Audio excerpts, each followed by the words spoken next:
اعوذ باللہ من الشیطان الرجیم بسم اللہ الرحمن الرحیم لیس بامانیکم ولا امانی اہل الکتاب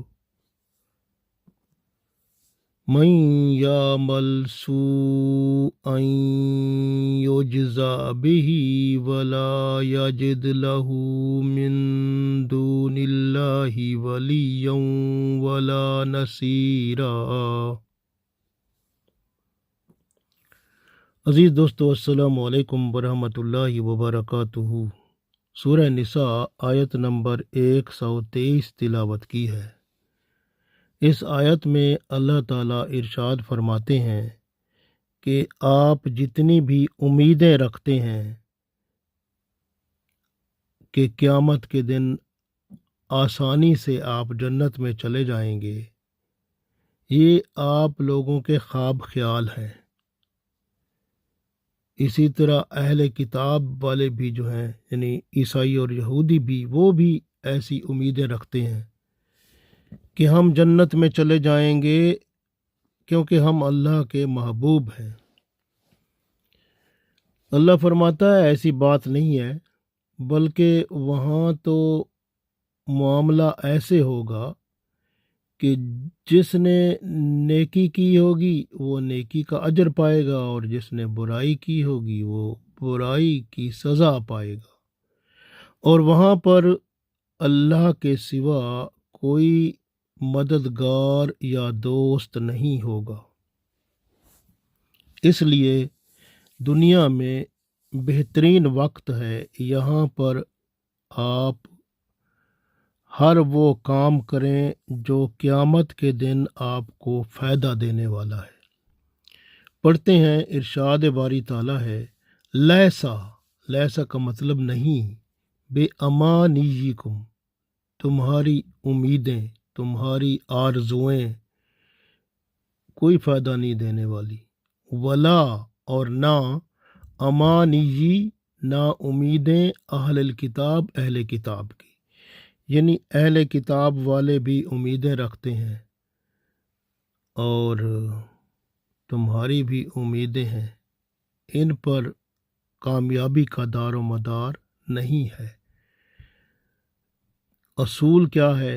ارشاد ہوتا ہے، من یعمل، جس نے عمل کیا، سوءاً برا، یجزا بہی، وہ اس کی جزا پائے گا، یعنی اس کو اس کی سزا ملے گی، ولا یجد لہ، اور وہ نہیں پائے گا، من دون اللہ، اللہ کے سوا، ولیًا کوئی دوست، ولا نصیرا، اور نہ کوئی مددگار۔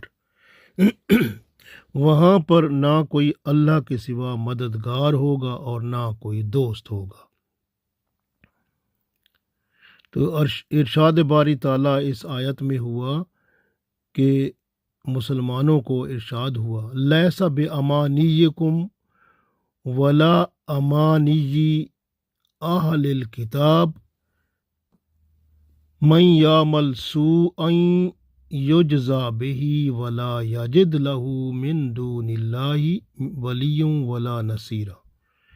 مسلمانوں، آخرت کی کامیابی نہ تو تمہاری امیدوں پر منحصر ہے اور نہ ہی اہل کتاب کی امیدوں سے وابستہ ہے، بلکہ اصول یہ ہے کہ جو شخص برا عمل کرے گا وہ اس کی سزا پائے گا، اور اللہ کے سوا کوئی دوست اور مددگار نہیں ہوگا۔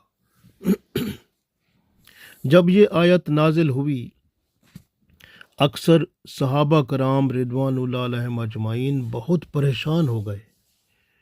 حضرت ابوبکر صدیق رضی اللہ تعالیٰ عنہ رسول اللہ صلی اللہ علیہ وسلم کی خدمت میں حاضر ہوئے، عرض کیا، یا رسول اللہ صلی اللہ علیہ وسلم، نجات اور فلاح کی کیا صورت ہوگی؟ کیونکہ ہم سے جو برا کام ہوا ہے اس کی تو سزا ملے گی۔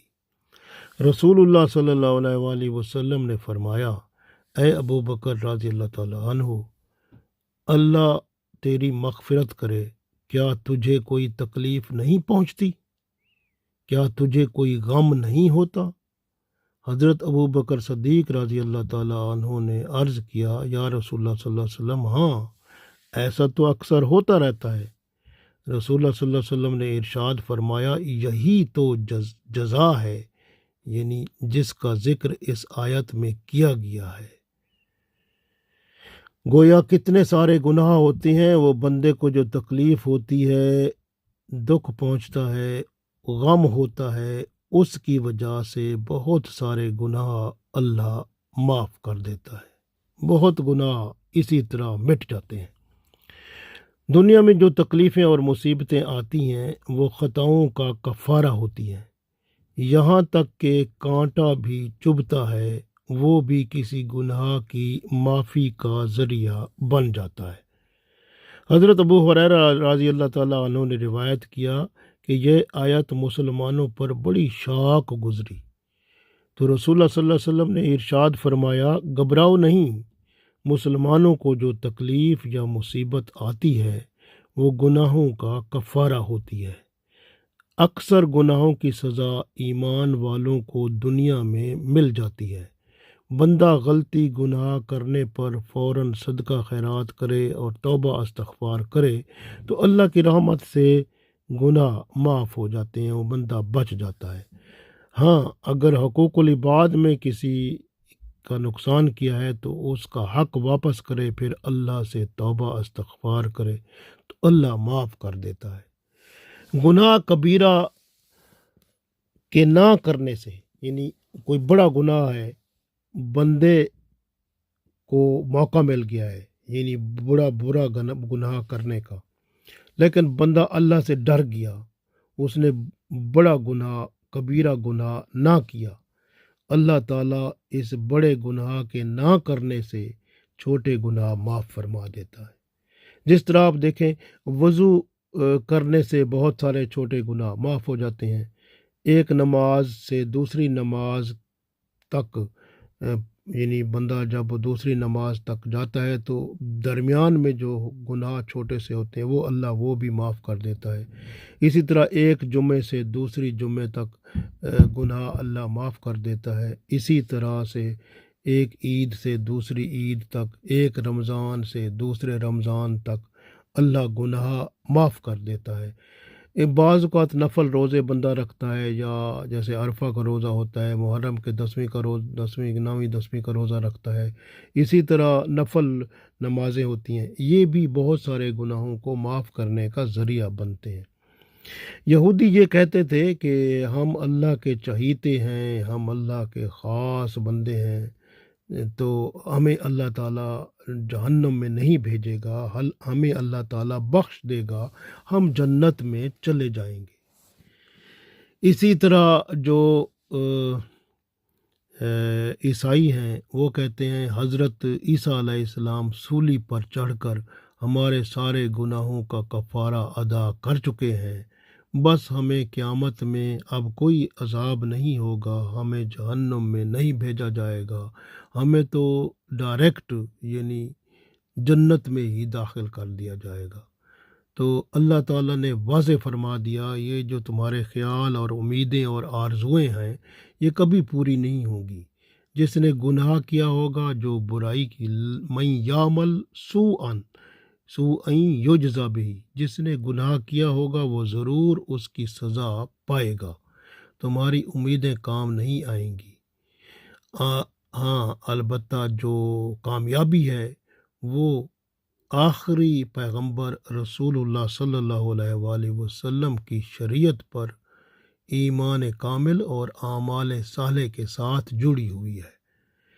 تو اللہ تعالیٰ نے واضح طور پر فرما دیا ہے کہ قیامت کے دن آپ کا دوست اور مددگار اللہ کے سوا کوئی نہیں ہوگا۔ وَلَا يَجِدْ لَهُ مِن دُونِ اللَّهِ وَلِيٌّ وَلَا نَصِيرًا، اللہ کے سوا نہ کوئی آپ کا دوست ہوگا، نہ کوئی آپ کا مددگار ہوگا۔ وہاں تو صرف حکم اللہ کا چلے گا، اللہ کا حکم ہوگا، کوئی شفاعت نہیں کرا سکے گا۔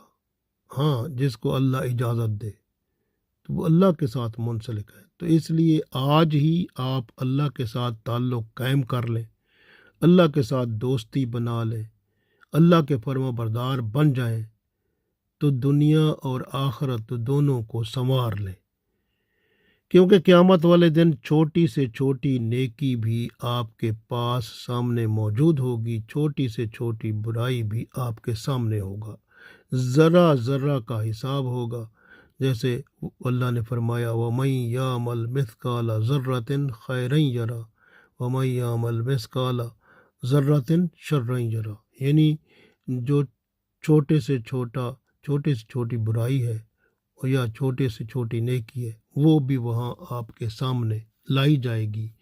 قیامت کے دن اللہ تعالیٰ ہر ایک کو اس کی برائی اور اس کی اچھائی یعنی نیکی کا بدلہ دے گا۔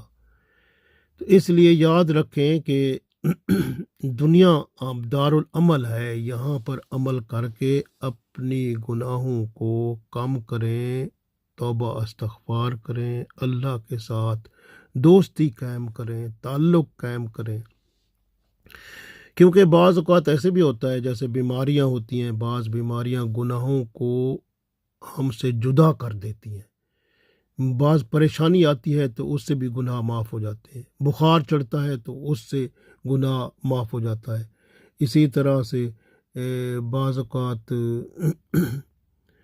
کانٹا چبھتا ہے تو اس سے بھی کوئی گناہ معاف ہو جاتا ہے۔ تو یہ اللہ تعالیٰ کی رحمت ہوتی ہے، ایمان والے مسلمان کو ہر عمل پر اجر ملتا ہے، حتیٰ کہ موت کے وقت بھی تکلیف ہوتی ہے اس پر بھی بندے کو اجر ملتا ہے۔ رسول اللہ صلی اللہ علیہ وسلم کے فرمان کے مطابق اگر بندہ اللہ کے حکم کے مطابق زندگی گزار رہا ہے اور اس کو تھکن ہوتی ہے تو اس تھکن کی وجہ سے بھی گناہ مٹتے ہیں، رنج اور الم ہوتا ہے، کوئی تکلیف ہوتی ہے تو اس سے بھی بندے کے گناہ مٹتے ہیں، اگر آپ کو چیمٹی نے کاٹا ہے تو اس کی وجہ سے بھی گناہ کوئی معاف ہوتے ہیں، کوئی آپ کو بچھو نے کاٹا ہے تو اس کی وجہ سے بھی گناہ معاف ہوتے ہیں۔ بعض اوقات آزمائش بندے پر آتی ہے، آزمائشیں گناہوں کو مٹاتی ہیں اور بندے کے درجات کو بڑھاتی ہیں، تو اس لیے یاد رکھیں جیسے مال کی آزمائش ہوتی ہے، اولاد کی آزمائش ہوتی ہے، تو ذرا ہوشیار بندہ رہے، آزمائشوں کے وقت شکر گزار رہے اور اللہ کی طرف سے مایوس نہ ہو، کیونکہ ایک حدیث میں یہاں تک آتا ہے کہ جب مریض مرض میں مبتلا ہوتا ہے نا تو اس کے گناہ ایسے گرتے ہیں جیسے درخت کے پتے گرتے ہیں۔ اسی طرح یاد رکھیں تکلیفیں، بیماریاں، زخم، حادثے، مالی پریشانی، ذہنی الجھنیں، فکر، غم وغیرہ یہ سب گناہوں کی معافی کا سبب بنتے ہیں۔ اکثر گناہ نماز، زکوٰۃ، روزہ رکھنے سے، حج کرنے سے معاف ہوتے ہیں، توبہ استغفار سے معاف ہوتے ہیں، کبھی نیکیاں کرنے سے بھی گناہ معاف ہوتے ہیں، اور اگر بچ جاتے ہیں تو کوئی بیماری، تکلیف، پریشانی، ذہنی الجھن، غم سے گناہ معاف ہوتے ہیں۔ اللہ تعالیٰ سے دعا ہے کہ اللہ تعالیٰ ہمارے گناہ معاف فرما کے اور اس دنیا سے ہی ہمیں اس حالت میں رخصت فرمائے کہ ہم قیامت کے دن تمام گناہوں سے پاک ہو کر اللہ سے مل سکیں۔ آمین۔